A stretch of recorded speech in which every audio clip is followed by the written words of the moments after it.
Today we're taking a look at the latest trade talk around the league. Tonight we're looking at the Senators, the Habs, and the Lightning. We have news from the waiver wire. We have a signing in Anaheim and some other injury news as training camps continue along in the NHL. All that coming up next. So welcome back to another video here at Top Shelf Hockey. As we see here, we're doing another updated video for some latest news and rumors around the league. Not in my normal spot here. I'm recording just downstairs here in my home. I just wanted to get this video out before the end of the night. It's been a busy night. It's been lots of local hockey going on. I've been a busy guy here today, but I wanted to get this video out before the end of the day. As you've probably seen earlier today, there was a video on the channel in case you missed it, but we did finally get another RFA signed. Trevor Zegras is done with the Anaheim Ducks. He gets a 3-year deal at $5.75. Very, very team-friendly contract. I think it's very reasonable for both sides. I don't think it'll be long before everybody's quite happy and he outplays that for sure. So we're down to his teammate Jamie Drysdale and Shea Pinto. We do have some updates on Pinto we're going to talk about here in a few minutes. Of course, there was news in the waiver wire as well. A couple of claims made with Jansen Harkins from Winnipeg getting picked up by Pittsburgh, and Samuel Fagerberg from the Kings getting picked up by the Predators. It's going to be another busy day on the waiver wire tomorrow. There was a bunch of names on there today. The only one I can think of that might be, at least in my own opinion, worthy of a pickup might be Coyotes youngster Jan Jenik. That might be something you see.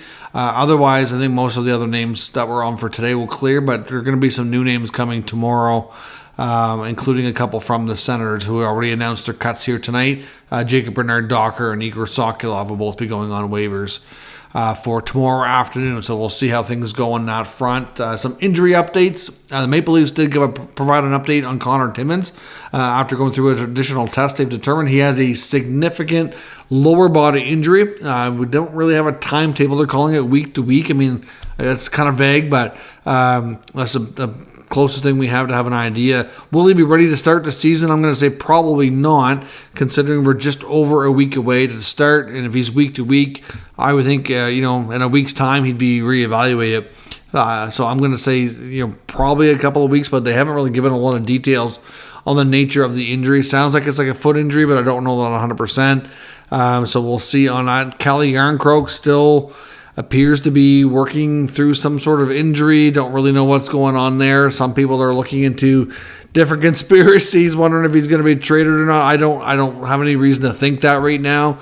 But they've been pretty vague on the Calle Jarnkrok info as well. I think it was 4 or 5 days ago they said he was maintenance, and that's a lot of maintenance days. So it just seems unusual. I don't know if either of these guys will be eligible for LTIR. It's hard to say because to go LTIR, you have to be out for 28 days and miss at least 10 games. I don't know that either of those scenarios are really serious enough for that, because the Leafs do need to make some roster adjustments or a move of some sort to become cap compliant, because they're not there. They are over based on their projected roster. So I don't know how they're going to go ahead and handle that. So we'll have to see on that front. But a couple of injury updates there that could play a role in their decisions, I guess you could say. Now, some updates on the Sens. I want to talk about Shea Pinto. Do want to talk about their waiver claim, Lassie Thompson, and just some what they're going to do to get cap compliant and get Pinto under contract. Now, lots of discussion from the 32 Thoughts podcast today from Jeff Merrick and Elliot Friedman. For example, I know Merrick was talking about the Lassie Thompson claim. Of course, the former 2019 first rounder goes on waivers, gets picked up by the Ducks. And he gave some information that I hadn't heard before on the relationship between Thompson and the Sens, dating back to when Thompson came over and played a year in the WHL for the Kelowna Rockets. It would be like right before the pandemic. And then the Sens wanted him to stay and continue because the Kelowna Rockets were supposed to host the Memorial Cup. Would have been a terrific experience for him. And he opted to go back to Finland. And apparently the Sens were not too happy with this. And Merrick said that I don't think it played any role in him going on waivers this week. But just that the relationship could have been damaged and there could have been some other things there at play, which is something that I hadn't heard before. So that was interesting to see. But in all honesty, they just come to the conclusion that Lassie Thompson was not going to be a top 6 defenseman right now. And they, like, as we see, some teams, when you have a lot of young players that have been in the league anywhere from 4 or 5 years, like they're still kind of in that prospect, and we have a lot of like a large prospect pool like the Sens have had, they're not all going to be able to play in the NHL. And some of these guys just it's a process you have to go through. They can't all make the team. It's just that simple. And if they were clear that Thompson wasn't going to make the team that point in training camp, then they needed to get him through waivers so he either gets picked up or you get him to the American Hockey League. It's just that simple. Now, there was some rumors around Thompson that he was one of the players that the Sens were considering adding in as a sweetener to make a cap shedding move. Lots of talk about what they're going to do to create some space to sign Shea Pinto. And Thompson's name was out there. Of course, he's not an option anymore, but that was there. I've also seen a weird rumor about Alex Formenton. Of course, Alex Formenton is still unsigned, missed all of last year with the Sens, got through this entire offseason, and because he didn't have to be qualified again. They still own his rights, but there's been it's been radio silence on this guy, and I think it's fair to say everybody assumes, and probably fairly so, that this is connected to the 2018 World Junior scandal. We're still waiting for clarity on. All this time later, and we still don't know the outcome of the investigation and if players are going to be facing discipline, if so, who they are and what the discipline is. We still don't know that. But the fact that Ottawa made no attempt to sign Formenton, a lot of people are just drawing their own conclusions. And like I said, I assume that people are probably fair to assume that, but we really don't know. We don't. And I've seen some talk lately that where they still own his rights and he'd like to get back to the NHL, that maybe he could be used as a sweetener as well in regards to taking a contract off their hands with another team. I can't see that happening. I don't think that anybody from that team, on the 2018 Canadian World Junior team, is going to be involved in a trade until that investigation is completed, announced, and everybody knows the outcome. Because why would you want to take on a player if there's a risk that you're going to lose them to a lengthy suspension or get kicked out or what have you? Like, nobody knows. At this point, you're starting to wonder if anything's coming from it because it's been so long, but that doesn't mean that's the case either. So at the end of the day, I don't really buy much into the Formenton scuttlebutt I've seen online, but there has been some people talking about it.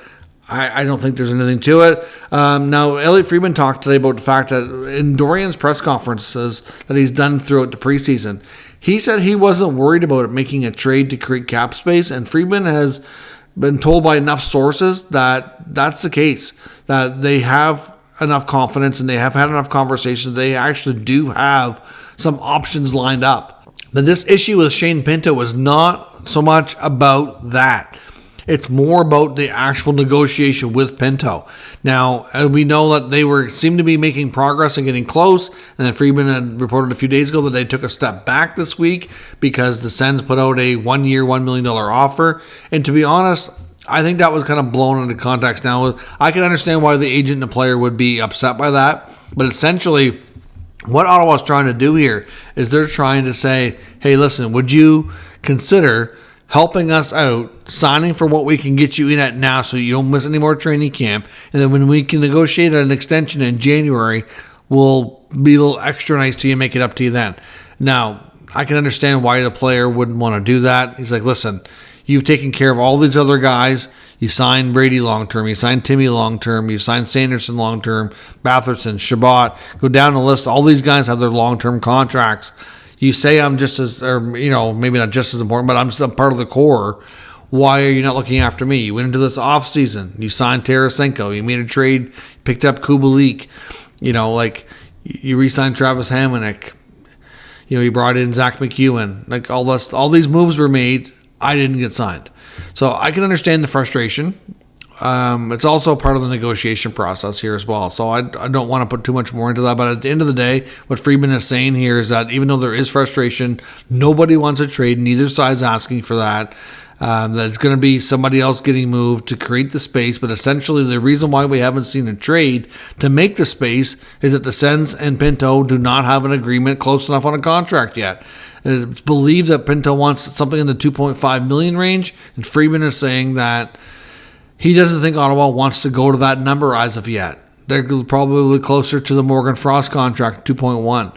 So there's probably like a $300,000 to $400,000 gap in negotiations.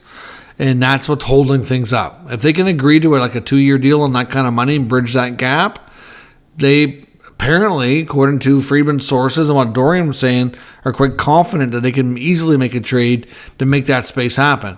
Now, they also made some roster cuts after tonight. Of course, they are in Nova Scotia doing some preseason games at some unique sites here, including Kraft Hockeyville, which took place in Sydney, Nova Scotia, and Cape Breton last night. And tonight they had an exhibition game against Sidney Crosby, and Crosby's, just outside of his hometown in Halifax. Big arena there where the Halifax Mooseheads play. Sens won 3-0. It was a great game on their part, and they have already announced their roster cuts that are going to be effective tomorrow, which includes some guys going on waivers, which are going to be Jacob Bernard-Docker and Igor Sokolov. They're setting down Tyler Clevin. He doesn't need waivers.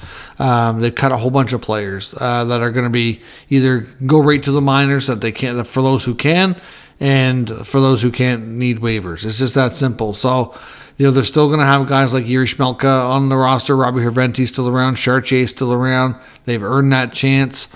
They haven't made all their roster decisions. But essentially, with Pinto, they're not there yet. They're not on the contract. So who's going to move? I still think it's a good chance it's Joseph, because at this point, they've cut their roster down. They only have 6. There's 6 defensemen that were expected to start the season.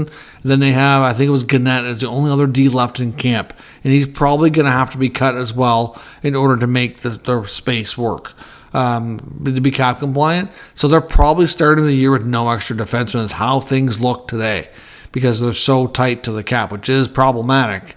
But that's the way things are looking.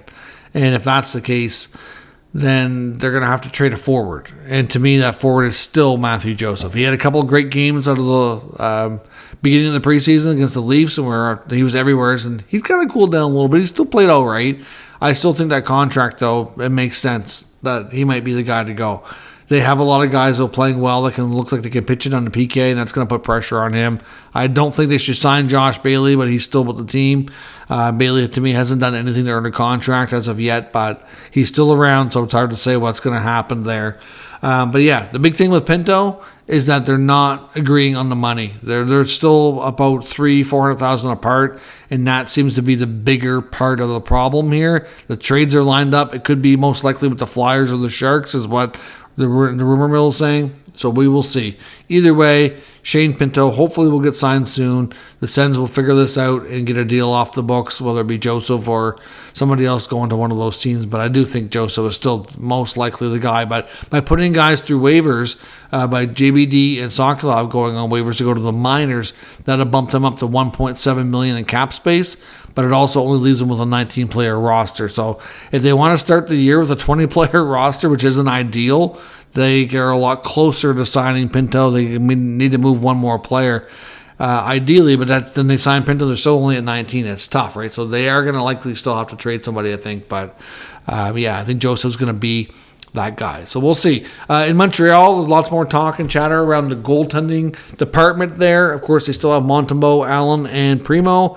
Lots of words out of TSN and Darren Dreger that they are quite concerned about losing Caden Primo on waivers, in that they feel like if they put him on waivers, that the most likely team to grab him right now would be Tampa, who's also a division rival. Now, of course, Montreal, I don't think are too concerned about division rivals right now, considering where they're at in their rebuild. However, they don't want to lose a player for nothing, and obviously that's going to hurt, right? So I don't. At the same time, though, I'm not convinced that they think Primo is ready to be number 1 or 2 in the goalie department and start or back up regularly in the NHL. If you take a look at the teams who could need goaltending help, nobody's probably taking Jake Allen because of that contract.